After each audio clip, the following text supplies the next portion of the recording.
चाचा विधायक हैं हमारे, जिसमें कि जाकिर खान एक्ट कर रहे थे। उसके राइटर भी विश्वास हैं और जल्द ही इनकी एक फिल्म भी आने वाली है। इंजीनियरिंग में सिलेक्शन हो गया, इंजीनियरिंग करने चला गया मैं बिलासपुर करके। बिलासपुर कॉलेज चौकसी इंजीनियरिंग कॉलेज, वहाँ पे पहले साल तो मैं गया, दूसरे साल से मैंने जाना छोड़ दिया।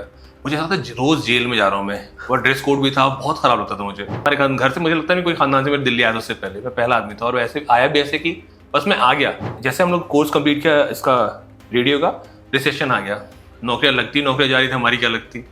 जब इंजीनियर लिख ही दिया था तो बेरोजगार लिखने की अलग से क्या जरूरत थी, ये बताइए। तो लिखते टाइम दिमाग में क्या था, फिल्म बनाना दिमाग में था या ये था कि नहीं साहित्य में मैं कुछ कर दूं? जो सीनियर साहित्यकार, जो पुराने साहित्यकार है, उन सब मेरे को लगता है ना, अच्छा पाइप में फंसा हुआ कचरा है, उनकी वजह से ना पानी का फ्लो नहीं बह रहा है, साफ पानी नहीं आ पा रहा है। वो लोग हैं और उनको लगता है उनके अलावा कोई और आर्ट नहीं बना, सिर्फ उन्होंने आर्ट बनाया था, उनसे पहले भी सब गधे थे, उनके बाद भी सब गधे हैं। उसी प्रकाश की कहानी वहां आती है, फिर उसको हम हिंदी में डब करते हैं, कहते हैं भाई यार मलयालम में फिल्में बन रही हैं जी।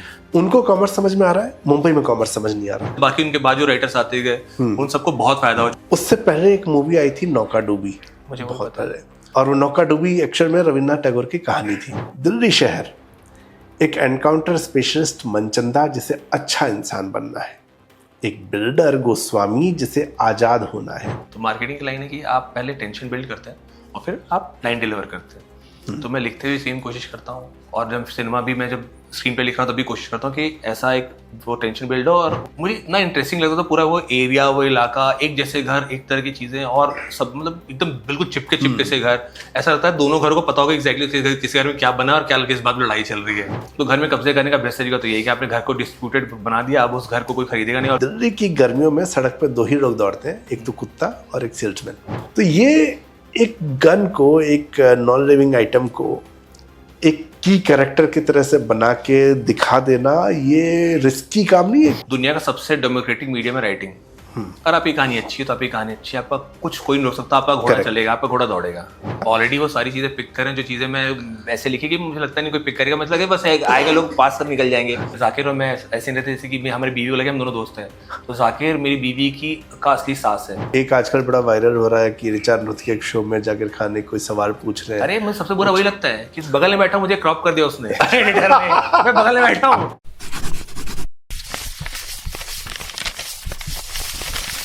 अपने आसपास अगर आप नजर दौड़ाएंगे तो कुछ ऐसे लोग मिलेंगे, जैसे कि एक एनकाउंटर स्पेशलिस्ट जो कि अच्छा इंसान बनना चाहता है, कोई बिल्डर जिसको लगता है यार ये सब काम बेकार है, कुछ और करना है, कोई पहलवान जो कि बिल्डर होना चाहता है, कोई जो कि वायरल हो जाना चाहता है अपने गानों से, और इस सब के बीच में आपने देख लिया एक मर्डर। तो दुनिया क्या होगी?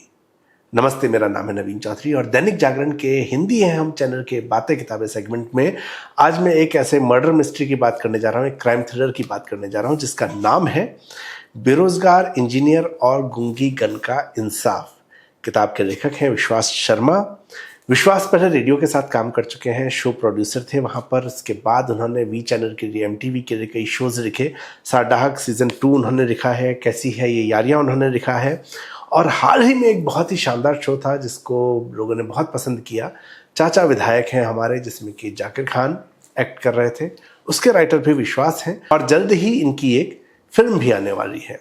विश्वास, बहुत बहुत स्वागत है आपका। Thank you so much sir बुलाने के लिए, थैंक यू सो मच। ये शो प्रोड्यूसर क्या होता है? मतलब आरजे जानता था मैं, आरजे होता है कोई? सर शो प्रोड्यूसर होता है जो कि आरजे को बताता है और मिलकर शो बनाते हैं कि यार ये बोल सकते हैं, ये नहीं बोल सकते, ऐसा कहेंगे तो और सुंदर लगेगा, हमारे शो में और क्या क्या कर सकते हैं। बेसिकली शो की रिस्पॉन्सिबिलिटी प्रोड्यूसर की होती है, आरजे काम होता है डिलीवर करना। जैसे फिल्मों में होता है राइटर और डायरेक्टर, वो दोनों मिला के यहाँ पे प्रोड्यूसर बन जाता है, और छोटे मोटे और 2-4 काम होते हैं जो कि करने होते हैं। यानी कि मल्टीटास्किंग का काम पकड़ा दिया गया है कि भाई तुम ये भी कर डालो और तुम वो भी कर डालो, एक अच्छा सा फैंसी नाम दे देते हैं, ऐसा कुछ है? हाँ, बस प्रोड्यूसर बोल देता ताकि वो ईगो सेटिस्फाइड रहे, काम तो वही है कॉपीराइटर वाले। तो ये जो कॉपीराइटर होते हैं, मैं चूंकि मार्केटिंग में रहा हूँ, तो कॉपीराइटर्स का काम जो होता है वो कम शब्दों में बड़ी बात को कह देना। और रेडियो में तो ऑब्वियसली आपके पास टाइम का लिमिट है, जो एक रिंग होगा वो छोटा सा ही होगा। तो एक छोटे छोटे लाइन लिखते हुए बड़े बड़े शो लिखना, एक बड़ी सी किताब लिख देना, तो क्या माइंडसेट में, क्योंकि मैं जैसे खुद से देखता हूँ, तो मैं मार्केटिंग में रहा, तो मैं जब भी लिखने बैठता हूँ तो पहले मुझे मार्केटिंग प्लान समझ में आता है। हाँ। दिमाग ट्रेंड है उस तरह से। तो आपका दिमाग भी कहीं ना कहीं तो वो छोटे छोटे शब्दों में बड़ी बात कहने को ट्रेंड है। तो उसके बाद एक बड़ा शो लिखना, एक पूरा उपन्यास लिखना, ये कैसे हो पाता है? सर मैं ऐसा बताऊं तो जब कॉपी राइटिंग भी कर रहा था तब भी कोशिश ये थी कि यार एक दिन अपना कुछ बड़ा जो होगा लॉन्ग फॉर्म में कुछ कह पाएंगे, कुछ बोल पाएंगे वैसे से। और घर से बहुत जर्नी बहुत लंबी रही ना, छत्तीसगढ़ में जांजगीर में मेरा घर है, वहां से निकला बिलासपुर गया, बिलासपुर से रायपुर गया, रायपुर से कुछ दिन इंदौर में भी रहा, फिर दिल्ली आया, फिर दिल्ली में रहने के बाद फिर बम्बई गया। तो इतनी जर्नी में इतने सारे लोग मिले, इतने खूबसूरत लोग मिले कि उन सबकी बातें मेरे को कहते लगता है कि जो मुझे पता है ना मैं बता दूं, मैक्सिमम कैसे ज्यादा से ज्यादा लोगों को बोला जा सकता है वैसा। तो वो चाचा विधायक लिखने में इसलिए बहुत आसानी हुई कि मैं इंदौर में रहा हुआ तो कुछ दिन महीने भर रहा था, ज्यादा दिन नहीं रहा था, लेकिन वो महीने भर में मैं दिन भर बाहर ही घूम रहा था, तो मुझे इनफ वो था। अब जाकिर के साथ रहने का फायदा है कि जो उसको पता है मुझे पता है, तो इसलिए भी था। तो ऐसे करके कहानियां इतनी सारी हैं कि मैं सबको कहना चाहता हूँ, अभी बहुत सारी हैं जो मैं कहूँगा। अभी तो शुरुआत हुई जी है। I hope. तो ये जो यात्रा है आपकी जो छत्तीसगढ़ से शुरू हुई है, थोड़ा सा मैं मुंबई पहुंचने तक की यात्रा, मतलब पढ़ाई कहाँ हुई, किस तरह से? जी मैं बताता हूँ, कोशिश करता हूँ। जहाँ मैं ज्यादा डिटेल में जाऊंगा मुझे रोक दीजिएगा जरूर, क्योंकि मुझे तो बहुत इंटरेस्टिंग लगती है, तो मैं बहुत डिटेल में बताता हूँ। तो जांजगीर में मैंने 12th तक की पढ़ाई की और मैं पढ़ने में बढ़िया था, फ्रंट बेंचर था। फिर नहीं, पहले मुझे कहानी का मेन बोलना, जैसे फिल्मों में होता है ना वैसा, पहले वो सीन बहुत जरूरी है। तो मेरे पापा एस्ट्रोलॉजर है, उन्हें 3 साल का था मैं, उन्होंने मेरे कुंडली में लिखा कि ये लड़का 12th के बाद पढ़ाई नहीं करेगा। और पापा टीचर हैं, संस्कृत टीचर, पापा एमए हैं, मम्मी पढ़ी लिखी हैं। तो जब वो दोनों पढ़े लिखे तो बच्चा कैसे 12th तक पढ़ जाएगा? पर पापा ही एमए है तो मतलब इतना तो होगा नहीं, मिनिमम बेयर मिनिमम। और कॉलोनी, जिस कॉलोनी में रहते, वो टीचर्स की कॉलोनी थी, वहीं पे सारा वो था, आपका स्कूल था 12th तक का, और बगल में कॉलेज भी था। तो आप मतलब मुश्किल पढ़ना तो है, मिनिमम ये तो बीए तो करूंगा ही ना। लेकिन उन्होंने लिखा कि 12th के बाद नहीं पढ़ेगा। मेरी मम्मी को जिद थी कि मेरा बेटा इंजीनियर बनेगा, उन्होंने काटा उसको उसी टाइप में, लिखा मेरा बेटा इंजीनियर बनेगा। पढ़ने में बढ़िया था, कभी किसी डाउट नहीं रहा कि इंजीनियर नहीं बनूंगा। इंजीनियरिंग में सिलेक्शन हो गया, इंजीनियरिंग करने चला गया मैं बिलासपुर करके, बिलासपुर कॉलेज, चौकसी इंजीनियरिंग कॉलेज वहाँ पे। पहले साल तो मैं गया, दूसरे साल से मैंने जाना छोड़ दिया। मुझे ऐसा था रोज जेल में जा रहा हूँ मैं, और ड्रेस कोड भी था, बहुत खराब लगता था मुझे। और क्रिकेट खेलने का बहुत शौक था, तो मैं क्रिकेट खेलने एक दिन निकला, फिर दूसरे दिन भी मैच था, दूसरे दिन मैच खेला, तो 2 दिन कॉलेज नहीं किया। फिर से एक दिन का गैप है, अब क्या ही जाऊंगा एक दिन, फिर कल जाना ही नहीं, फिर से गैप करना, फिर अगले दिन चला गया। ऐसे करते महीना निकल गया, फिर साल निकल गया, फिर 2 साल निकल गया, फिर मैं 3 साल, इंजीनियरिंग के 3 साल जब होते तब तक मैं कॉलेज जा ही नहीं रहा हूँ। और मैं एग्जाम देता हूँ और ठीक ठीक से नंबर आ जाते हैं, ओके ओके चल रहा है वो सब, लेकिन कुछ सीख तो रहा ही नहीं है ना, कुछ हो ही नहीं रहा वहाँ पे। फिर 3 साल बाद मुझे लगा अचानक से कि यार अब तो मैं 20 साल का हो गया, मैं बहुत बूढ़ा हो गया हूँ, अब मैं कुछ पढ़ाई नहीं कर सकता, मुझे शॉर्ट टर्म करना पड़ेगा। तो मैंने गूगल किया, तब रेडियो बिल्कुल नया नया आ रहा था, 2007 की बात है। तो दिल्ली में एक कोर्स होता था, यहाँ पे ARM नाम की अकेडमी थी वहाँ पे, तो वहाँ पे एनरोल किया मैंने। और पापा को बोला पापा दिल्ली जा रहा हूँ, पापा सपोर्टिव थे, उन्होंने कहा ठीक है चला जा। हमारे घर से मुझे लगता नहीं कोई खानदान से मेरे दिल्ली आया था उससे पहले, मैं पहला आदमी था। और वैसे आया भी ऐसे कि बस मैं आ गया, मैं किसी को नहीं जानता। फिर मेरे एक दोस्त जो रशिया में पढ़ाई कर रहा था उसको कॉल किया, उस समय दोस्तों को कॉल किया जिसका भाई हरियाणा में कहीं गुड़गांव से थोड़ा दूर रहता था। फिर वो मुझे लेने निजामुद्दीन आया, वो मुझे लेके PG में गया, फिर मैं वहाँ रहने लग गया था शुरू में। उसका दिल्ली में रहते जैसे हम लोग कोर्स कंप्लीट किया इसका रेडियो का, रिसेशन आ गया, नौकरियां लगती, नौकरियां जा रही थी, हमारी क्या लगती। तो फिर 3 साल का स्ट्रगल, 3 साल 2008 से 11 तक तो काफी मुश्किल दिन थे दिल्ली में। 11 के बाद रेडियो में नौकरी लगी, कुछ साल बाद मुझे लगा कि यार रेडियो बहुत दिन नहीं चलने वाला, और उसका सीलिंग बहुत छोटी लगी मुझे कि यार इतने में रुक जाऊंगा, इससे ज्यादा ग्रोथ नहीं है यहाँ पे। तो ऐसे कुछ काम करते जिसमें सीलिंग बहुत बड़ी हो। तो फिर मैंने एक दोस्त से पूछा, पैंकी है, उससे मैंने पूछा भाई, वो फिल्म लिख रहा था तब पहले मुझसे पहले, तो भाई कैसे फिल्म कैसे लिखते हैं? तो उसने बताया कि कुछ नहीं लिखना होता, तुझे बस कहानी सोचनी है, तो अच्छी सी कहानी सोच ली, फिर तू वहाँ पे जाएगा, तो डायरेक्टर होता, उससे बगल में एक टाइपराइटर लेके बैठा था बंदा, और तुरंत टाइप कर देता है। ऐसा होता नहीं है, लेकिन वो भी नाइवता में बच्चे थे, उसने बोला, मैंने मान लिया, फिर मैंने एक कहानी लिखी। और फिर एक फेलोशिप होती थी वार्नर ब्रदर्स की, तो मैंने वहाँ पे अपनी कहानी भेजी, और किस्मत से वो बहुत लोग भेजते हैं, मेरी किस्मत सही थी, उन्होंने कहानी ली। कहानी अच्छी नहीं है, लेकिन उनको लगा कि लड़के में बात है, इसको ले लेते हैं, देखते हैं इसको ग्रूम कर लेंगे हम लोग टाइप का। तो 6-7 दिन का वर्कशॉप था, बहुत अच्छे लोगों से मिला, मैंने समझा कि मुझे क्या क्या करना है अच्छा राइटर बनने के लिए, इस स्क्रीन के लिए। तो फिर वापस आया, 2013 में सब हुआ, 13 में वापस आया यहाँ पे, 2 साल अपने ऊपर मेहनत की, और फिर 2015 में बम्बई चला गया वो काम उठा के। फिर पहला काम ये था जो साढ़ा का आपने बोला, पहला शो 3 महीने में वहाँ गया, और वहाँ पे बियॉन्ड ड्रीम्स नाम का प्रोडक्शन हाउस है बम्बई में, जो जिसका राइटिंग क्रिएटिव टीम को हेड करती ममता मैम है, ममता पटनायक। उन्होंने बहुत बहुत सिखाया, बहुत समझाया, और उन्होंने 3 महीने में, मतलब यूजुअली राइटिंग टीम में राइटर बन के वो क्रैक करना बहुत मुश्किल है, फिल्म में बहुत आसान है उससे, फिल्म में बहुत डेमोक्रेटिक है, टीवी में बहुत वो है मुश्किल। तो उन्होंने लेकिन 3 महीने में बहुत उससे कि यार करिए लड़का कर लेगा, उन्होंने दे दिया शो, मैं लिखने लग गया, जर्नी शुरू हो गई। वाह, ये शानदार था। अच्छा, इंजीनियरिंग आपने की, किताब में बेरोजगार इंजीनियर भी लिखा हुआ है, जो नाम है किताब का, बेरोजगार इंजीनियर और गुंगी गन का स्टाफ। जब इंजीनियर लिख ही दिया था तो बेरोजगार लिखने की से क्या जरूरत थी, ये बताइए।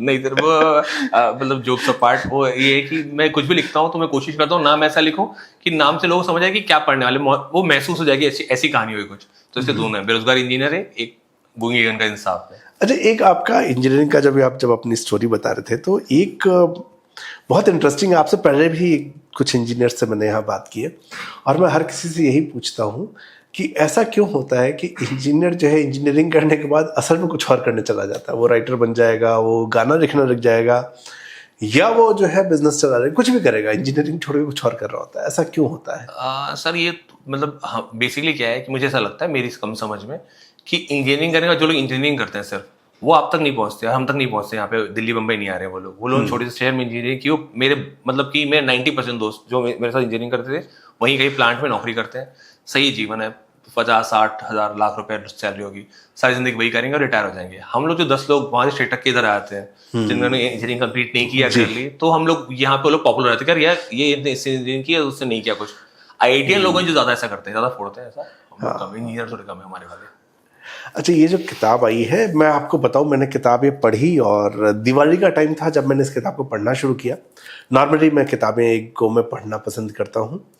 अब दिवाली का टाइम था तो मैं वन गो में इसको नहीं पढ़ पाया और आधी किताब पढ़ने के बाद मुझे वो छटपटाहट थी कि मैं किताब को पूरा करूँ, देखूँ तो सही कि आगे क्या हुआ। तो एक कहानी जो है बहुत क्रिस्प है, हर पन्ने के ऊपर जो है वो एंगेज करती है और कहीं ना कहीं जब मैं इसको देखता हूँ सिनेमैटिक जो है सीन है, ऐसा लगता है कि आप फिल्म ही देख रहे हैं, पन्नों पर फिल्म देख रहे हैं। तो लिखते टाइम दिमाग में क्या था, फिल्म बनाना दिमाग में था या ये था कि नहीं साहित्य में मैं कुछ कर दूं? सर वही मतलब लालच ही होता है कि ये मैं लिख दूंगा और फिर कल से मुझे सारे अवार्ड जितने भी होते हैं राइटिंग के मिल जाएंगे, तो बुला घर बुला के सब विश्वास आप लेके जाओ यार, आप डिजर्व करते हो, ऐसा हो, ऐसा चाहता था मैं और चाहता हूँ भी लेकिन ऐसा कैसे होता है। लेकिन जो मैंने कोशिश की सर यहाँ पे वो जो आपने बोला ना एक वर्ड बहुत सुंदर यूज किया, तो पहले आपका बड़प्पन है कि आपने इतने अच्छे किताब के बारे में बातें बोली, जो क्रिस्प शब्द है मैं वो कोशिश कर रहा था कि मैं बाकी दोस्तों जब भी मैं कोई किताब रेकमेंड करता हूँ अच्छी किताब, तो उसमें दो दिक्कत होती है। या तो ना किताब जो होगी वो ऐसी हुई जो पढ़ के आपको प्राउड फील हो कि यार बढ़िया किताब, कुछ हैवी कुछ पढ़ा है बढ़िया, लेकिन वो पढ़ते जो मेरा नॉर्मल दोस्त है बोर होगा। ये ऐसी किताब होगी जो बढ़िया पेज टर्नर थी और खत्म होने लगा, क्या पढ़ा फालतू, कुछ मतलब नहीं, कुछ सीखा नहीं, कुछ हुआ नहीं, मूव नहीं किया। तो मैं कोशिश कर रहा था कि मेरी किताब ऐसी हो जो पेज टर्नर भी हो और जब वो पढ़ के वो खत्म करे तो वो ये बोल पाए कि यार तू सच समझ नहीं आएगा, मुश्किल है समझने में, तो देख एक बार ऐसा, तो वो दोनों फीलिंग अगर एक साथ ला पाऊँ तो बढ़िया हो जाएगा, ये कोशिश कर रहा था मैं। ये था। अच्छा, सीरियल में, फिल्म में, चूंकि जब हम ये क्रिस्प उसकी बात कर रहे हैं तो नॉर्मली अब जब वेब सीरीज का टाइम आ गया, फिल्म से भी ज़्यादा वेब सीरीज का समय है ये, और हम लोग बिंज वॉच करते हैं, तो एक प्रेशर जो है वो राइटर्स के ऊपर बहुत ज़्यादा होता है। जो थोड़े समय मैं कोशिश की थी एक स्क्रीन पर लिखने की, तो प्रेशर आता था कि हर 10 से 15 मिनट के अंदर में ना एक कोई ऐसा एक्शन सीन चाहिए कि वो ट्विस्ट आ जाए। अब वो जो प्रेशर है, एज अ राइटर आप कई बार इमोशंस को दिखाना चाह रहे हैं, लेकिन अब वो एक्शन सीन चाहिए, एक्शन मतलब किसी तरह का जो कि ट्विस्ट लेके आए। उसके उन्होंने एक टर्म यूज किया था, एंटाइसिंग मूवमेंट होना चाहिए। एंटाइसिंग मूवमेंट हर 15 मिनट के अंदर। सिड फील्ड का लाइन है, सिड फील्ड का, बिल्कुल। तो ये एंटाइसिंग मूवमेंट का प्रेशर मैं देखता हूँ कि न सिर्फ फिल्म इंडस्ट्री के अंदर, ये किताब में भी है। अब जो है, क्योंकि मेरा जो पाठक है वो युवा पाठक है, हालांकि जो सीनियर साहित्यकार है वो आपके और मेरे दोनों की बात से एग्री नहीं करेंगे, पर ये फैक्ट है कि वो आते हैं ऐसे फ़ोन उठा के देखने लगते हैं। मेरी खुद की आदत है कि चलते चलते फ़ोन उठाना, तो मैं अब ये करने लगा, फ़ोन दूसरे कमरे में छोड़ देता हूँ। कितना मुश्किल है एज अ राइटर ये प्रेशर। आप दोनों पक्ष से बात कर सकते हैं, चाहे किताब के पक्ष से करें और फिल्म के पॉइंट से मैं ज़्यादा समझना चाहता हूँ कि एक कहानी आपके दिमाग में है और उस कहानी में ये प्रेशर आना कि यार हर 15वें मिनट में एक एंटाइसिंग मोमेंट होना चाहिए, तो वो पूरा फ्लो नहीं बिगाड़ता। एक राइटर के तौर पे आप उसको कैसे सोच रहे हैं? एक जो आपने सवाल पूछा उसका जवाब देता हूँ, और एक आप जो नहीं पूछा वो भी मैं बोलना चाहता हूँ, वो बोलता हूँ मैं। तो पहली तो जो आपने बीच में बात बोली, मुझे बहुत कोफ्त होती है उन लोगों से जो सीनियर साहित्यकार, जो पुराने साहित्यकार है, उन सब मेरे को लगता है ना, अच्छा पाइप में फंसा हुआ कचरा है, उनकी वजह से ना पानी का फ्लो नहीं बह रहा है, साफ पानी नहीं आ पा रहा है, वो लोग हैं और उनको लगता है उनके अलावा कोई आर्ट नहीं बना, सिर्फ उन्होंने आर्ट बनाया था, उनसे पहले भी सब गधे थे, उनके बाद भी सब गधे हैं। तो मैं तो उनको बिल्कुल रिस्पेक्ट नहीं करता ऐसे लोगों की, सिवाय उनकी उम्र के, मिलेंगे पैर छू लूंगा अलग बात है, बाकी ऐसे। और दूसरी बात जो आप कह रहे हैं सर, उसमें ना 2-3 चीजें कि वो नहीं होना चाहिए। जो जो कॉमर्स के लोग हैं वहां पे फिल्म मेकिंग में, वो लोगों को ऐसा लगता है कि अगर मैं जैसे मैंने आप मेरी जो कहानी बारे आपने मुझे बोला, वो मुझे इतना सही लगा कि एक पेज है जहाँ रिपीट होते हैं सीन, और मैंने ये सोच के लिखा था कि और जो पढ़ने वाला बेवकूफ है उसको समझ नहीं आया, इसलिए मैं पूरा लिख देता हूँ। आपने बोला नहीं, वो एक लाइन में समझ आ रहा है, सबको समझ आएगा, तो मेरी ना समझिए। वैसे जो कॉमर्स के लोग हैं उनको आर्ट की समझ नहीं है, तो उनकी ना समझिए, उनको लगता है कि लोग समझेंगे नहीं। जबकि जो जितनी सीरीज है, जितना लॉन्ग फॉर्म है, वो लोग इसलिए देखते हैं कि कितना बढ़िया क्लिफ हैंगर है, लोग इसलिए देखते हैं कि उनको वो कैरेक्टर पसंद आया है। इसीलिए टीवी के शोज ज्यादा चलते हैं बाकी किसी के शोज से। टीवी वाले लोग इमोशन पकड़ के रखते हैं, क्लिफ हैंगर की जरूरत नहीं उनको। आप देखें जो उनका बेस्ट ऑफ द शोज है उसमें कोई क्लिफ हैंगर नहीं होता, एक सिंपल सी दुनिया है जहाँ सिंपल किस्से लोग हैं जो उनको देखने के लिए आप कुछ भी पैसे पे कर सकते हो। तो वो जो आप कह रहे हैं वैसा होना चाहिए, और वो लोग कोई समझते नहीं कॉमर्स वाले लोग, इसलिए उनको लगता है कि उनको मुश्किल लगता है कि ये कैसे बेचेंगे। हाँ, बेचना उनको उनके प्रमुख काम बेचना है। बेचने में उनकी कमजोरी है कि उनको वो बेचना नहीं आता। उनको अगर अपना काम अच्छे से आता तो उनको ये नहीं करना पड़ता। मुझे कई बार लगता है कि जैसे हिंदी में अब मैं देख रहा हूँ तो हिंदी में अच्छा तो कुछ बन नहीं पा रहा। कोरोना के बाद से थिएटर जो आए हैं, थिएटर में जो फिल्म आती है पिट जाती है, लेकिन वही जब मलयालम की मूवीज, तमिल मूवीज आ रही हैं और सब कर रहे हैं मलयालम में क्या फिल्में बन रही हैं, अब मुझे लगता है कि इसमें कौन सी बड़ी बात थी, ये कहानी तो हमारे पास भी है ना। जी बिल्कुल। जो मलयालम में हो रहा है वो भी तो वही समाज है जो समाज मेरा दिल्ली में, राजस्थान में, मध्य प्रदेश में है। वही कहानी मेरे भी घर में हो रही है, जो कहानी वहाँ हो रही है। तो वो जो उस कॉमर्स को आप उस इंडस्ट्री से मैं समझने की कोशिश कर रहा हूँ। पहले मुझे कोई मिला नहीं जिससे मैं इतने आराम से सवाल पूछ सकूँ। तो वो जो कॉमर्स है, उस कॉमर्स को मलयालम वाला कैसे समझ पा रहा है कि हाँ मैं ये रिस्क लूँगा और मैं इस कहानी को बना दूंगा तो ये चल जाएगा। जैसे मुझे एक बहुत रिसेंट में एक बड़ी अच्छी सी मूवी थी, मैं नाम भूल गया, मलयालम मूवी थी, उसमें सिर्फ एक पीसीआर की कहानी है जिसमें दो लोगों, मैं भी नाम भूल गया उसका, उसमें ये दोनों लोगों की आपस में उसके जो टाइटल है उसका मतलब है कि रात को जो पेट्रोलिंग होती है उसका मतलब हिंदी मतलब ये होता है। मुझे वो याद है, मुझे उस कहानी का वो नाम याद नहीं आ रहा है, लोग ढूंढ लें। एक ये था, एक फहद फासिल की मूवी मैंने देखी थी जिसमें वो नाम प्रकाशन उसका था, तो कुछ जो है अपने नाम को चेंज कर करके बाहर जाने के। तो बहुत छोटे छोटे ऐसे कैरेक्टर जब मैं उस प्रकाश को देखता हूँ तो वो कैरेक्टर तो मेरे मोहल्ले में भी है और आपके में भी होगा और जिसने देखा उसके मोहल्ले में है। तो उसी प्रकाश की कहानी वहां आती है, फिर उसको हम हिंदी में डब करते हैं, कहते हैं भाई यार मलयालम में फिल्में बन रही हैं। उनको कॉमर्स समझ में आ रहा है, मुंबई में कॉमर्स समझ नहीं आ रहा। जबकि सब कुछ मुंबई में है जहाँ हिंदी फिल्म इंडस्ट्री बनती है। सॉरी, अब इसमें 2-3 चीजें जो बहुत इंपॉर्टेंट, जो तीनों में तो लगता है कि जितना मुझे आता है मैं उतना को बता के देखूं। और अभी मुझे लगता है हो सकता है मैं 1 साल बाद और मैच्योर होगा, मैं बताऊंगा सर मैं इस दिन बोला था उसमें ये त्रुटि थी, ये अब हम करेक्ट कर लेते हैं। लेकिन मुझे लगता है कि 90% चीजें मैं सही बोलूंगा जो भी बोलूंगा। पहली चीज है कॉमर्स, कि जो कॉमर्स मलयालम सिनेमा और रीजनल सिनेमा के लिए काम करता है हमारे लिए काम नहीं करता। तो एक तो मलयालम सिनेमा के जो लोग हैं या तमिल सिनेमा के जो लोग हैं, जो वहाँ के लोग हैं, लोकल लोग हैं जहाँ सिनेमा लगता है पहले, उन लोगों की कंडीशनिंग बेटर है हमसे। उन्हें पहले एक ठीक सा सिनेमा देखा, फिर उससे बेटर सिनेमा देखा, फिर उससे और अच्छा सिनेमा देखा, और वो अच्छा सिनेमा लगातार लोकल होता जा रहा है और रूटेड होता जा रहा है। तो उनकी वो पहली सीढ़ी में थे, फिर दूसरी सीढ़ी में पहुंचे, फिर 5वीं सीढ़ी में पहुंचे। हम क्या करते हैं, हम सीधे 5वीं सीढ़ी का सिनेमा बनाते हैं, या तो सीधे पहली सीढ़ी का बना रहे हैं लगातार। तो 5वीं सीढ़ी पे, पहली सीढ़ी में जो है 5 पे नहीं पहुंचेगा, और पहली सीढ़ी बना के आपको लगातार अच्छा कर नहीं सकते कि उसको तो लगेगा ये कितनी बार सेम देखूंगा। तो एक तो ये बात है जिसके लिए हमारे यहाँ पे हिंदी में वो नहीं होता। दूसरा है कि कॉमर्स, तो मैं बताता हूँ, जैसे मैं भी फिल्म बनाने को बना ही रहा हूँ और मैंने सेम एक कुछ तो क्रैक किया है फॉर्मूला, जिसकी वजह से मेरी फिल्म थिएटर में रिलीज हो जाएगी। वरना अगर मैं किसी छोटे मतलब कि जो रूटेड फिल्म है वो छोटे बजट में बननी चाहिए, बहुत कम पैसों में, 1 करोड़ रुपए, 2 करोड़ रुपए, 5 करोड़ रुपए मैक्सिमम बननी नहीं चाहिए। तो उसका रिकवरी आपकी गारंटी है। तो जो भी आदमी पैसा लगा रहा है, जिसके उसका बेसिकली फिल्म मेकिंग है, आर्ट बेचने का धंधा में लगता है मुझे। फिर वो प्योर सिर्फ आर्ट नहीं है, आर्ट और बाकी चीजें हैं, फिल्म मेकिंग में सब आर्ट है, कि म्यूजिक आर्ट है, जो प्रोडक्शन डिजाइन है वो आर्ट है, राइटिंग आर्ट है, डायरेक्शन आर्ट है, वो सब आर्ट है, कैमरा सब मूव कर रहा है वो सब आर्ट है। लेकिन टोटलिटी में वो उसको बेचने का धंधा है। तो अगर धंधे में प्रॉफिट नहीं होने वाला तो कोई पैसे क्यों लगाएगा। और अब अगर कोई बड़ा हीरो लेंगे आप, तो चाहेगा मेरी कहानी हो। तो जो हम कह रहे हैं मलयालम सिनेमा के बाद वहीं खत्म हुई बात, उसकी कहानी होगी, बाकी कोई कहानी होगी नहीं, फिर वो मोहल्ले की कहानी है, सिर्फ एक आदमी की कहानी है। और अगर आप उसको हीरो को नहीं लेते, बड़ा हीरो को कोई छोटा हीरो लेते हैं, तो थिएटर नहीं मिलेंगे आपको। अब इसमें रिलीज ही नहीं होगी, रिलीज होगी तो 1 दिन लगेगी आज, और 2 दिन अगले दिन उतर जाएगी, और किसी ने देखी हुई फिल्म, फिर वो आएगी नेटफ्लिक्स पे, अमेजोन पे, किसी पे आएगी, और लोग बोलेंगे बड़ी सी फिल्म तो किसी ने देखी नहीं। तो वर्क नहीं करता उस तरह से, बहुत धीरे धीरे ग्रेजुअल होगा। उसके लिए आपको कोशिश करनी पड़ेगी, आप ऐसा कुछ क्रैक करें आइडिया कि आपकी फिल्म हिंदी फिल्म हो, आपकी फिल्म रूटेड हो और आपकी फिल्म थिएटर में रिलीज हो जाए और उसको एक रन मिल जाए छोटा सा, एटलीस्ट 7 days का विंडो मिल जाए। क्या इसमें साहित्य का भी एक रोल हो सकता है? दक्षिण भारत में अभी भी पढ़ना बहुत महत्वपूर्ण है। मैं बुक इंडस्ट्री में काम कर चुका हूं, तो मैं ये जानता हूं कि तमिल किताबों का, मराठी किताबों का, मलयालम किताबों का एक मार्केट है।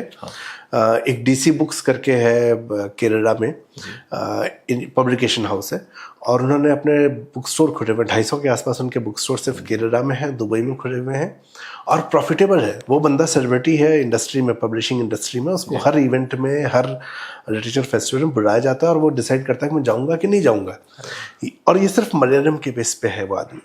तो क्या ये भी रीज़न है कि साहित्य ने वहाँ पर जो है दर्शकों का, क्योंकि आपकी बात में एक कमी हम दर्शकों की भी निकल के आई कि हमारी भी कमी, हम नहीं देखते उस चीज़ को। तो क्या मलयालम या तमिल या कन्नड़ में वो जो साहित्य है जिसने कि हमारे टेस्ट को डेवलप किया, आपको लग रहा है वो भी इशू हो सकता है हमारे यहाँ?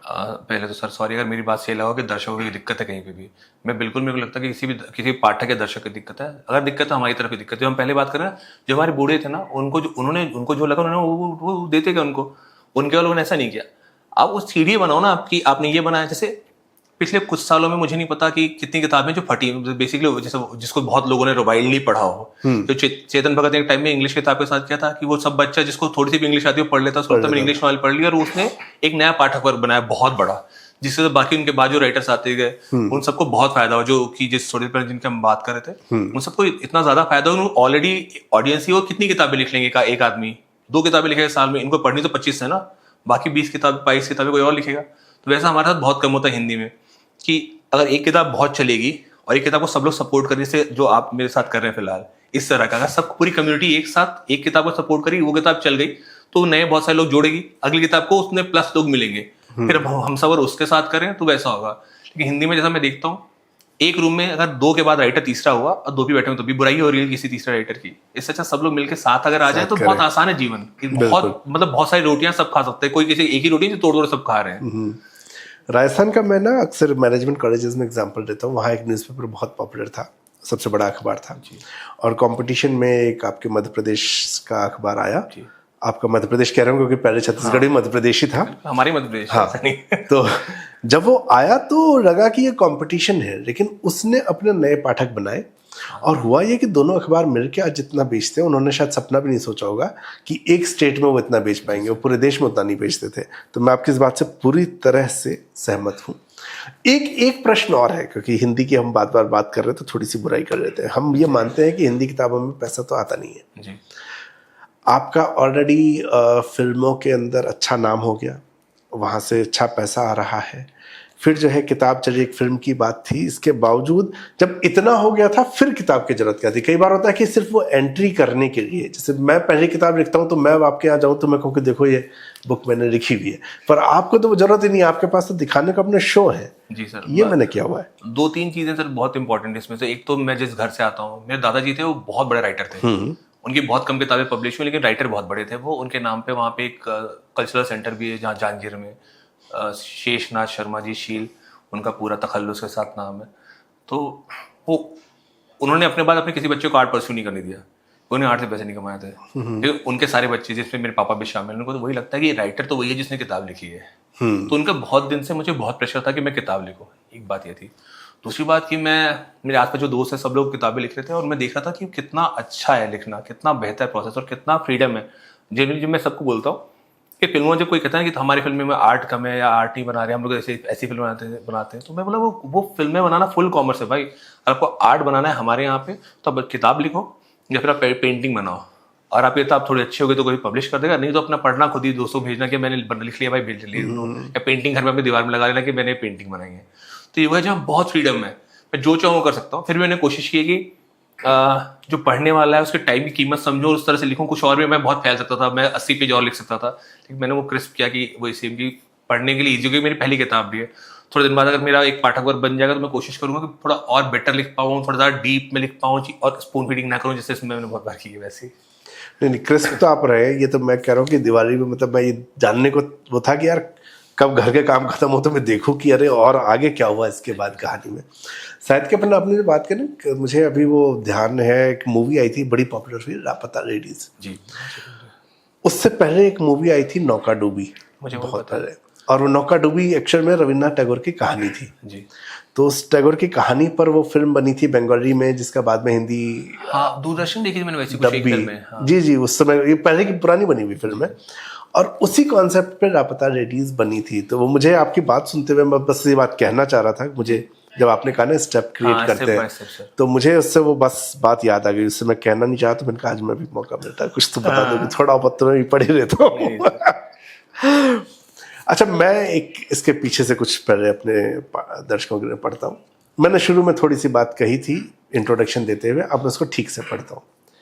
दिल्ली शहर, एक एनकाउंटर स्पेशलिस्ट मनचंदा जिसे अच्छा इंसान बनना है, एक बिल्डर गोस्वामी जिसे आज़ाद होना है, एक पहलवान गणेश जिसे बिल्डर बनना है, एक शौकिया सिंगर मन्नू जिसे वायरल होना है, एक गराज ऑनर ईश्वर जिसका बस एक काम अटका हुआ है, और एक बेरोजगार इंजीनियर राघव जिसने एक मर्डर देख लिया है, मगर ये नहीं देखा कि किसने मारा है और किसे मारा है, पर कातिल ने राघव का चेहरा साफ देख लिया है, और अब वो राघव को रास्ते से हटाने को तैयार है। और एक गन है जो गूंगी है, आवाज़ नहीं करती, सिर्फ इंसाफ करती है। सब अपनी अपनी चाल चल रहे हैं, मगर हर एक की चाल का दूसरे की जिंदगी पर गहरा असर पड़ रहा है।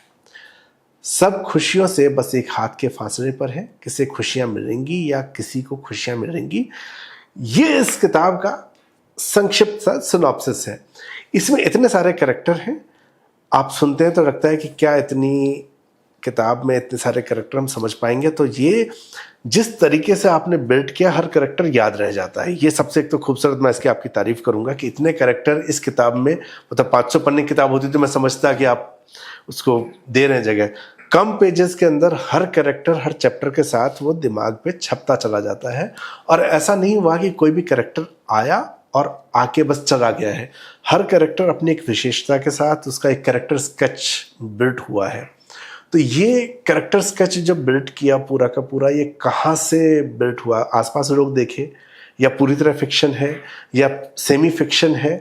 और कैरेक्टर्स को, मतलब मैं उस राइटिंग प्रोसेस को भी समझना चाहता हूँ कि जब इतने कैरेक्टर्स हैं उनको आपको वही 200 सवा 200 पेज में जब समेटना है, तो किस तरीके से वो क्राफ्ट क्रिएट किया कि यार कम पेजेस में सारी चीज़ दिख जाएंगी और कैरेक्टर पूरी तरह से कनेक्ट भी हो जाएगा। तो बहुत सारी चीज़ें जो याद रहेगा मैं जवाब देने की जी, कोशिश जी। करता हूँ, जब भूल जाऊँ मुझे दोबारा पूछिएगा। तो एक तो सर मुझे एक लाइन है उसकी मार्केटिंग की लाइन, आप मार्केटिंग में बहुत सही है तो आपको पता ही होगी, लेकिन फिर भी जिनको नहीं पता उनके लिए पहली बार होगी और अच्छी बात है। तो मार्केटिंग की लाइन है कि आप पहले टेंशन बिल्ड करते हैं और फिर आप लाइन डिलीवर करते हैं। तो मैं लिखते हुए सेम कोशिश करता हूँ, और जब सिनेमा भी मैं जब स्क्रीन पे लिख रहा हूँ तब भी कोशिश करता हूँ कि ऐसा एक वो टेंशन बिल्ड हो, और वो जैसे कि सब बढ़िया एग्जाम्पल है उस शोले का कि वो गब्बर सिंह है, वो कैरेक्टर है, वो ऐसा टेंशन बिल्ड करता है, ऐसे बेल्ट हिल रही है, उसको पैर देख रहे हैं, फिर हम गब्बर सिंह को देखते हैं और बोलते सिर्फ इतना बोलते हैं कितने आदमी थे, और सबको सारी जिंदगी याद है। कोई डायलॉग तो है नहीं, लेकिन वो क्योंकि टेंशन बिल्ड किया और पंच लाइन डिलीवर की, इसलिए याद रहेगा। तो मैं उस तरह से सब कुछ वैसा लिखने की कोशिश करता हूँ। जो कैरेक्टर्स हैं, जो आपने बोला कि सब कैरेक्टर्स मेरे देखे हुए कैरेक्टर हैं, सब कैरेक्टर्स मैंने दिल्ली में देखे हैं, सब लोग असली लोग हैं, तो सबका जेनेसिस जो है वो सबका रियल है, एकदम रियल है। उसके बाद जो ऊपर बिल्डअप है उनका कि वो कैसे इस कहानी में रिएक्ट कर रहे हैं, वो रिएक्शन ज़्यादातर मेरे होते हैं कि मैं जैसा रिएक्ट करता हूँ उस सिचुएशन में, तो मैं सोचता हूँ कि अगर मैं इसके जैसा होता तो मैं कैसे रिएक्ट करता, तो वो थोड़ा सा उसके जैसा 30% 70% मेरे जैसा है सब लोग। तो ऐसे दो मिला के मैंने पूरा ये बनाया है। फिर उसको जो आपने कहा कि कैसे मैंने कोशिश की कम से कम लिख में ज़्यादा से ज़्यादा बता पाऊँ, तो स्क्रीन राइटिंग से बहुत आता है सर कि स्क्रीन राइटिंग में आपके पास बिल्कुल लिमिटेड अमाउंट ऑफ टाइम है, उस टाइम में आपको बेस्ट बताना है उसके बारे में। तो कोशिश करता हूँ कि एक सीन चल रहा है जो सीन कहानी के लिए बहुत जरूरी है, जिसमें बहुत सारा कॉन्फ्लिक्ट है, और उसमें कैरेक्टर एक ऐसी हरकत कर रहा है जिससे समझ है कि यार ये तो ऐसा आदमी होगा। तो थोड़ी सी आपकी इमेजिनेशन है, थोड़ी सी मेरा काम है, और बस उतने में निकल जाता है। इसलिए मैं उसको डीप में नहीं आता कि वो कैरेक्टर कहाँ से आया होगा, कौन होगा, कैसा होगा, बताने की जरूरत नहीं है। जैसे कपड़े पहनता है, जैसे रहता है, जैसे बात करता है, और सबसे जैसे रिएक्ट करता है, उससे समझ आता है कि ये कौन आदमी है। इसमें लक्ष्मी नगर ना बड़ा निकल के आया बड़े ढंग से। लक्ष्मी नगर की गली, खासतौर से वो घर तो मैं इमेजिन करके मुझे हंसी भी आई और मज़ेदार भी था। मुझे लग रहा था कि अगर ये वाकई कोई जगह है तो घर है, घर की दीवार जो है टूटी हुई, उसमें एक आधी मारुति 800 फंसी हुई है, और वो अपने आप में जो है वो घर पूरी कहानी बनता चला था। और इस घर की कहानी भी बहुत बाद में जाके निकलती है, घर किसका है।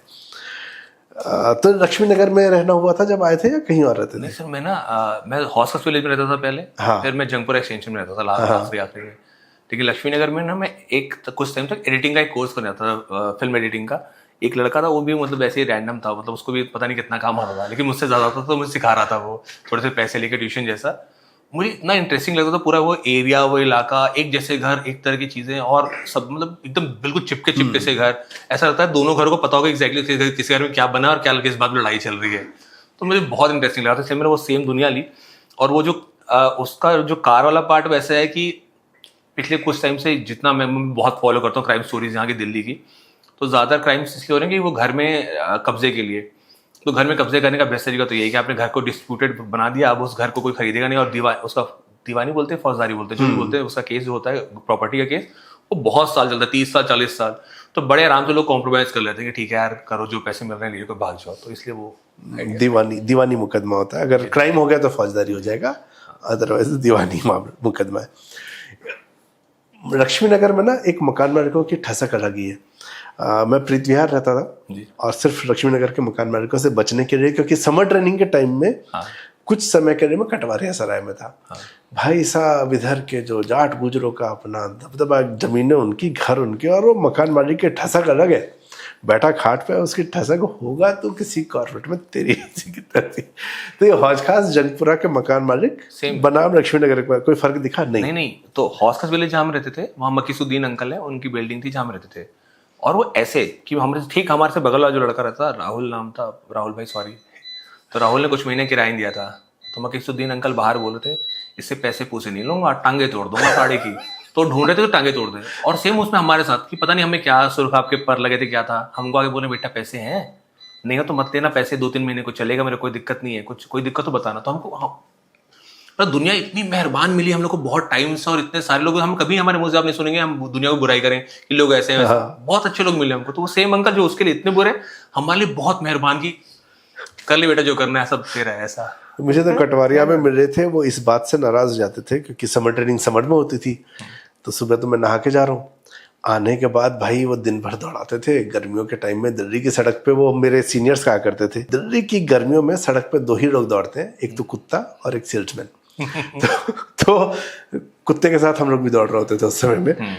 अब वापस आता था तो फिर नहाने की इच्छा होती कि भाई अब इतने पसीने पसीने में हो रखे हैं, मिट्टी हो रखी है, नहाऊं। और उसके बाद वो चल रहा है अगर टंकी का पानी खत्म कर दिया सारा का सारा, कितना नहाएगा तू यार, टू मची हो गया। लेकिन वो मजेदार था वो टाइम। ये लोग, यही तो कैरेक्टर है, ये कैरेक्टर है जो कहानी में आएंगे।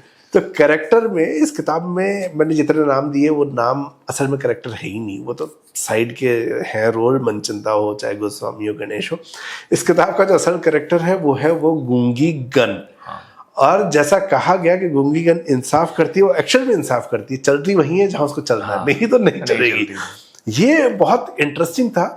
और मैं बहुत समय के बाद मैंने किसी किताब में देखा कि एक ऑब्जेक्ट एक्चुअली मेन कैरेक्टर हो गया। मैं राघव को मेन कैरेक्टर समझता रहा शुरू में, क्योंकि कहानी उससे शुरू होती है, या मनचंदा होगा ऐसा लगता था पहले 2-3 चैप्टर में। आगे बढ़ते जाते तो आपको पता चलता कि नहीं ये सब सपोर्टिंग एक्टर है, असल एक्टर तो ये गन है। और वो गन जो है सबके हाथों में घूम गई है। तो ये एक गन को, एक नॉन लिविंग आइटम को एक की कैरेक्टर की तरह से बना के दिखा देना, ये रिस्की काम नहीं है राइटर के पॉइंट ऑफ व्यू से। सिर्फ आप ये सवाल पूछ सकते थे और आप ही मेरे जो कहूँगा समझेंगे, मुझे लगता है।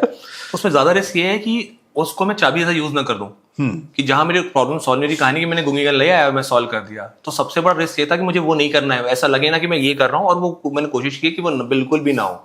वो जब भी गूंगी गन आए, वो चले ना तो प्रॉब्लम बढ़े, एस्केलेट हो, न कि ईजी हो प्रॉब्लम। तो मैंने वो कोशिश की, इसीलिए गूंगी गन मतलब अब जो पढ़ेंगे उसको लास्ट में नहीं आती, जहाँ पे लोगों को लगता है, जो कुछ लोगों ने बोला और मुझे बोला कि ये लास्ट में क्यों नहीं आती, क्योंकि वो लास्ट में भी गूंगी गन का ही मैं कुछ यूज कर देता तो पूरी कहानी लगती कि इसी ने पूरी कहानी सॉल्व कर दी। बाकी लोग क्यों होते, फिर टाइम पास कर देगा बाकी लोग। तो इसलिए वो गूंगी गन एंड में नहीं आती, पहले थोड़ी पहले वो 70% टाइम जहाँ पे खत्म होती किताब, वहाँ पे वो रुक जाती है। अच्छा, रेडियो में आपने काम किया और इसमें कैरेक्टर है मायरा। जी। जो कि मायरा टीवी में क्राइम के शो में, मतलब एक तो वो ये भी अच्छा है कि लड़कियों को नहीं दिखाया जाता, और ये जो स्टीरियोटाइप होता है ना कि लड़कियां ऐसे ही शो करेंगी, उसको बहुत ही बारीकी से विश्वास ने बहुत कम रैंडम दिखा दिया कि कैसे लड़कियों को देखा जाता है टीवी इंडस्ट्री में कि तुम यही करो। क्राइम शो तो उसको दिया ही नहीं जा रहा है। वो अपनी पूरी कोशिश करती है, लेकिन उसमें कहीं ना कहीं वो हैरेसमेंट का जो एंगल आता है वो नजर आता है। ये अंदर की खबर है, आप देना चाहें तो दे दें, नहीं तो आप मना कर दीजिएगा। रेडियो इंडस्ट्री में भी, क्योंकि जहां जहां पर विजुअल मीडियम है, जहां पे कि आप दिख के जनता के बीच में फेमस हो सकते हैं, वहां पे शोषण के चांस ज्यादा है, चाहे वो लड़की हो लड़का हो। लड़कियों के ऑब्वियसली ज्यादा होते हैं, लड़कों के भी होते हैं। रेडियो इंडस्ट्री में भी ऐसा होता था कि कभी?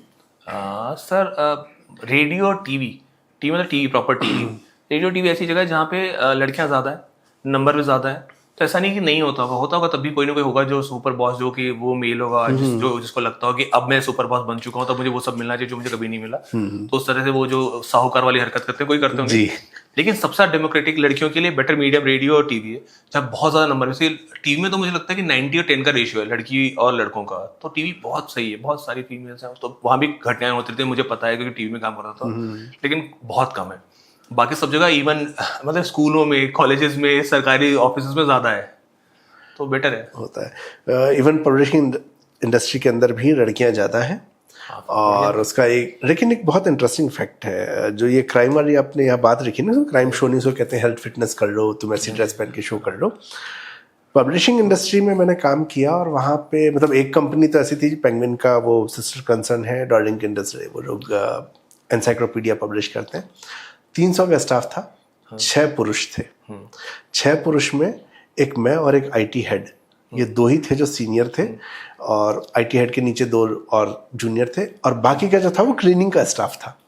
तो हमें उस ऑफिस में ना बड़ा टेंशन सा रहता था। हालांकि महिलाएं पुरुषों की तरह नहीं होती, जहाँ इतना में 6 महिलाएं तो हम लोग तो घूर घूर के मार दे, हम लोग सुरक्षित थे। लेकिन एक चीज मैंने नोटिस की कि यहाँ पर भी एडिटोरियल में, ब्रांडिंग में, इसमें लड़कियां आ जाएंगी, मगर जैसे सेल्स होगा, प्रोडक्शन होगा, ऐसी फील्ड में लड़कियां नहीं होती हैं। तो ये बड़ा कई जगह पे वो है कि अभी भी लड़कियां आगे बढ़ते हुए भी सोसाइटी वाइज जो है वो खुद भी ऐसे ही प्रोफेशन चुनती हैं।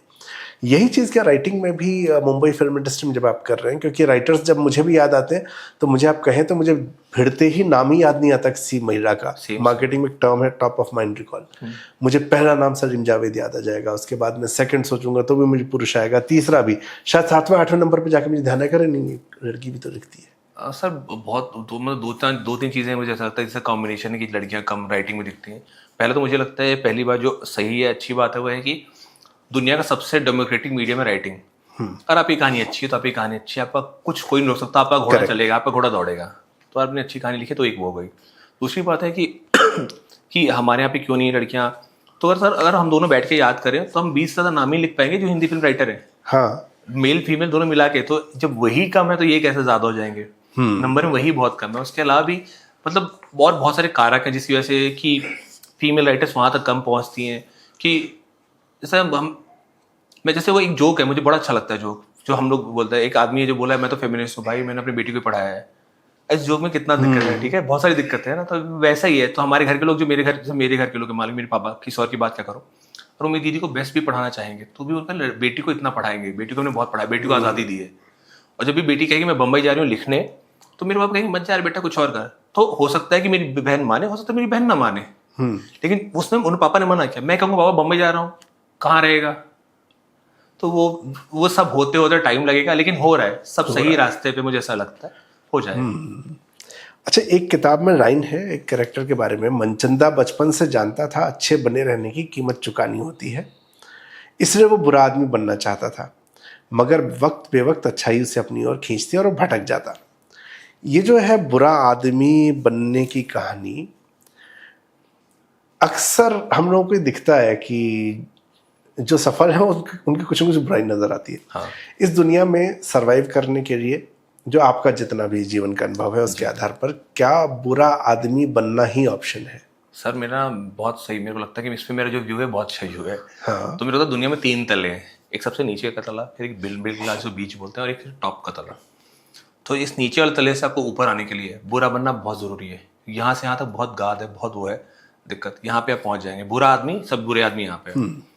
और उससे ऊपर आपको जाना है, टॉप फ्लोर पे जाना है, तो आपको अच्छा आदमी बनना ही पड़ेगा, कोई ऑप्शन ही नहीं है। तो ये है लर्निंग, अनलर्निंग, फिर लर्निंग नहीं वाली। तो अच्छा आदमी ऊपर है, अच्छा आदमी नीचे है, बीच में जो सारे बुरे लोग हम हैं।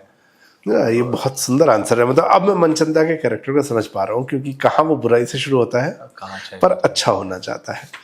एक और चीज, एक और लाइन थी, ये पढ़ते हुए मुझे बहुत हंसी आई।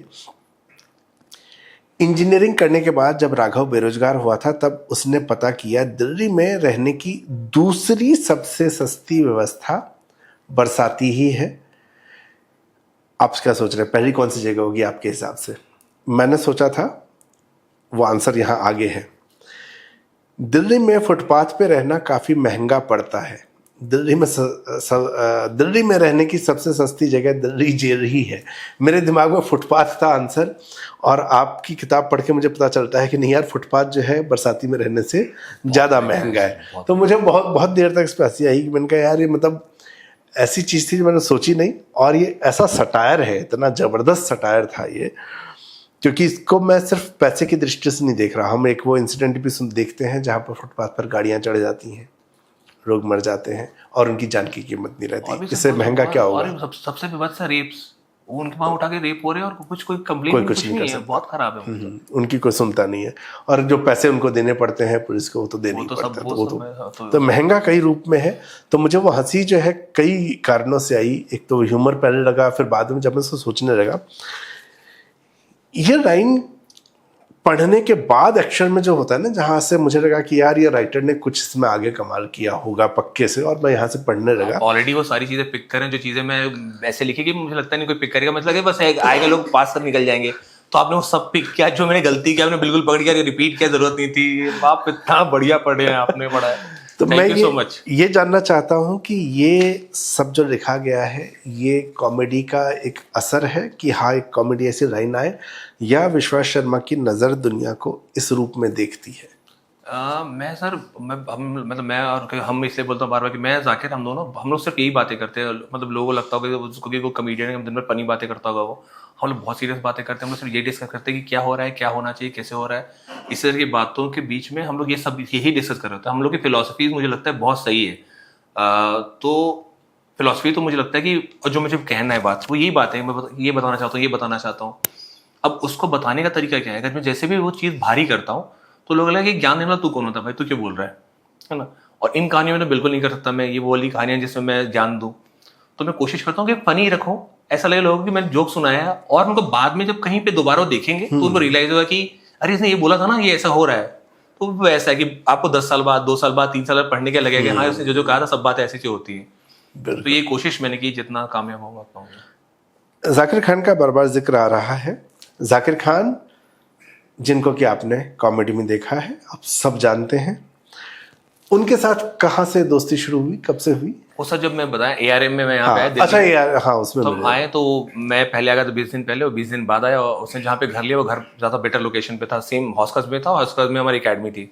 तो फिर उन्होंने मुझे बोला कि यहीं शिफ्ट हो जाओ, इसके रूम की ज़रूरत है। तो मैं वहाँ शिफ्ट हुआ। उसके बाद से, तब से हम लोग, मेरी शादी होने तक हम साथ थे। शादी के बाद भी हमारा ऐसा था कि हम लोग बहुत समझदार लोग हैं, तो हमको लगा कि शादी के बाद अलग अलग घर में रहेंगे तो बेटर रहेगा, ज़्यादा प्रेम बना रहेगा। हाँ ज़रूरी है, वरना वो अक्सर जब दोस्तों से मिलने जाओ तो बीवी कहा करती है कि उससे से शादी क्यों नहीं कर लेते तुम। नहीं, मतलब मैं, वो थोड़ा हमारे साथ अलग है थोड़ा, कि मेरे जाकिर और मैं ऐसे रहते जैसे कि हमारी बीवी को लगे हम दोनों दोस्त हैं। तो जाकिर मेरी बीवी की का असली सास है, ठीक है, उसको पता है कि सासू माँ यही है। वो तो बहुत, असली सासू माँ तो बहुत दूर रहती है, ये यहाँ पे दुख देगा। तो दूसरा, हम लोग जहाँ रहते थे वो जगह बहुत सुंदर है। तो बैंड्रा में पाली हिल में 7 BHK, जिसमें सिर्फ 2 लोग रहते थे, और 2 फ्लोर है हमारे। तो हम लोग आराम से सुकून से रह सकते थे, लेकिन वो एक डिस्टेंस जरूरी है, उससे डिस्टेंस से प्रेम बना रहता है। हाँ, ये तो इसलिए मैं थोड़ा अलग भेजा।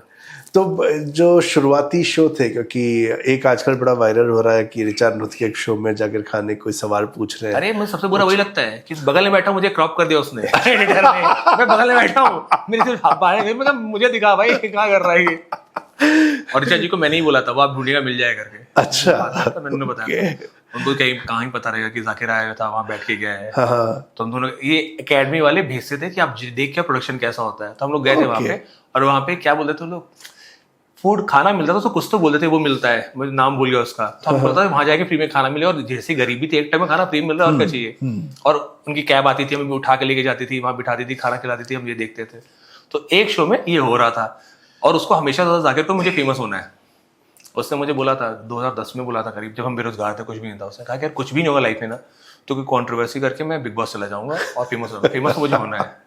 बहुत सही। लेकिन लाइफ में उसने बाकी जैसा जीवन जिया, सबसे अच्छी बात मुझे लगती है, अगर आप उसका कोई स्टडी करेगा लाइफ में कभी जाकिर की जर्नी को, तो उसने एक भी शॉर्टकट नहीं लिया। उसने हमेशा सबसे मेहनत का रास्ता जो बहुत धीरे धीरे होता है वैसा कर लिया, इसीलिए उसके लाइफ में बम्स बहुत कम आते हैं। तो हमेशा ऐसा होता है, हम राइटर्स के साथ स्पेशल ये होता है कि कहानी हमारी, हर कोई सलीम जावेद नहीं हो पाता जिसका चेहरा नजर आता है। तो आपके लिखे पर जो एक्ट करते हैं वो नजर आते हैं, परफॉर्मर्स ज़्यादा नजर आते हैं। जैसे मुझे भी कई बार लगता है कि यार मैं कवि विरोधी हूँ, ऐसा साहित्य में लोग जानते हैं बड़े अच्छे से, लेकिन जो कवि है वो परफॉर्मर है, तो उसको लोग ज़्यादा पहचानते हैं। भले किताब मेरी ज़्यादा बिकती है लेकिन उसको पहचानते हैं।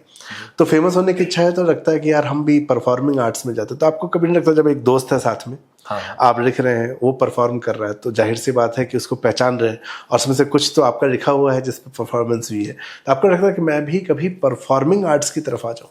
सर इतना आसान है मेरे लिए सब करना, इतना ज्यादा आसान है, क्योंकि जैसे शाशा विधायक हमने बनाया, हमारा प्रोडक्शन भी है, मतलब ये जाकिर या हम लोग मिलके हम जो डिसीजन लेते हो रहा था, मैं कोई भी कहता भैया ये रोल मैं करूंगा, और जैसा उसका मेरा संबंध है, कुछ भी ऐसा नहीं जो उसका है मेरा नहीं है, तो मैं वो रोल कर रहा होता। अभी कुछ दिन पहले 2 साल पहले अर्नाब भाई जो टीवी पे जितना है टीवी, वो मुझे बोले विश्वास तू ये कर, तू एक्टिंग क्यों नहीं करता, मैं तो कराता हूँ आज एक्टिंग। मैं कहा भाई नहीं आती एक्टिंग, नहीं कर सकता मैं। उन्हें बोला कि एक मतलब कहता है कुछ तो बोला तूने, एक भाव एक इमोशन सब दे लेते हैं यार, एक ही देना है, तो आ जाना कर लेते हैं कुछ। तो ऑप्शन मेरे पास हमेशा है, बहुत आराम से करता हूँ, और भी दोस्तों सब लोग क्रिएटर ही है, तो इशू नहीं है। प्रॉब्लम ये है कि मुझे आता नहीं है। एक तो मेरी आवाज खराब है, साफ नहीं बोलता, उसके बाद मेरी एक्टिंग भी नहीं आती, कुछ है तो ढंग का हो, तो पहली बात है। दूसरा, फेमस होने का तो बहुत शौक है मुझे, फेमस तो होना ही चाहता हूँ मैं, और मुझ पे बहुत अगाध कॉन्फिडेंस है कि मैं कर लूंगा, मैं हो जाऊंगा फेमस, कुछ और करूंगा, क्रैक कर लूंगा, कर लेंगे, टाइम लगेगा। जाकिर 2016 से फेमस है और वो जिंदगी भर रहेगा। मैं 2036 में फेमस होऊंगा, लेकिन हो जाऊंगा, मुझे भरोसा है, कर लूंगा मैं। नहीं, फेमस तो आप हैं, मेरा सिर्फ अर्थ इतना था कि हाँ वो जो चेहरा विजिबल होने वाली चीज। मैं कोशिश कर रहा हूँ सर, मैं पूरी कोशिश कर रहा हूँ, हो जाऊंगा। शायद अगले 2 साल बाद जब मैं आपसे मिलूं तो आप मुझे कहेंगे विश्वास यार तूने कर लिया यार। ये भी हो सकता है कि मैं यहाँ की क्लिपिंग चलाऊं उसके बाद काट के कि पहली बार मेरे शो में ऐसा ही हो, और हम दोनों फेमस हो जाए तो बिल्कुल। तो फेस वाइज ऐसा तो बिल्कुल, मैं तो आपको नाम बहुत दिन से जानता हूँ, तो मुझे तो फेमस तो आप ही नहीं, हम लोग चेहरा चाहते दिखाना, नाम से मैं भी आपके परिचित, हम बस चाहते हैं कि हमारा चेहरा लोग ऐसे सेल्फी खींचे, सर प्लीज सर, एक सर। मुझे मेरे स्कूल के बहुत सारे दोस्त मुझे ऐसा कहते हैं कि यार तू अब सही हो भाई, जगह जगह दिखता है, इसके साथ दिखता है, उसके साथ दिखता है, फेमस हो गया। मैंने कहा नहीं हुआ। अरे यार हो तो गया। मैंने कहा तेरे लिए फेमस हुआ जब मैं चौराहे पे अपनी गाड़ी रेड लाइट पे खड़ी करता हूँ, अगर उस समय बगल की गाड़ी वाला झाँक के नहीं देखता कि नवीन जा रहा है क्या, तब तक अपन फेमस नहीं है। तमन्ना तो मेरी भी यही है, वो होना चाहिए। हो जाएगा, कर लेंगे। तो हम दोनों भाई फेमस होंगे और इसी शो पे फिर से आपको मिलेंगे। आज मेरे साथ थे विश्वास शर्मा, जिनके साथ हमने बात की उनकी किताब बेरोजगार इंजीनियर और गूंगी गन का इंसाफ, उसके साथ साथ फिल्म इंडस्ट्री की बहुत सी बातें की जो मुझे लगता है कि आपको पसंद आई होंगी। ये किताब मैं रिकमेंड करूंगा क्योंकि मैंने पढ़ी है। आपको पता है शो में मैं हर किताब रिकमेंड नहीं करता, कुछ किताबें करता हूँ। ये किताब मैंने पढ़ी और वाकई ये पेज टर्नर है। ऐसा इससे नहीं कि लेखक मेरे साथ बैठे हैं। पढ़ के बहुत मज़ा आया। युवान बुक से किताब आई है, कीमत है 299 रुपये। हर उस जगह पे मिलेगी जहाँ पर किताबें मिलती हैं, चाहे किताब की दुकान हो या ऑनलाइन प्लेटफॉर्म हो। विश्वास, बहुत बहुत धन्यवाद आपका आने के लिए और आज हमारे साथ बातचीत के लिए समय निकालने के लिए। Thank you so much sir, मुझे बात करके इतना अच्छा लगा। मैं थोड़ी देर भूल ही गया था कि कैमरा में चल रहा है और 4 लोग और हैं, ऐसा हो रहा है। अच्छा हम 2 बैठे हैं और बहुत अच्छी कोई बात हो रही है, बहुत मजा आया मुझे। Thank you so much sir. तो अगर ये बातचीत आपको भी पसंद आई तो इस बातचीत को अपने तक नहीं रखना है, इसको शेयर करना है, वीडियो को लाइक करना है और चैनल को सब्सक्राइब तो करना ही है। धन्यवाद। दैनिक जागरण हिंदी है हम।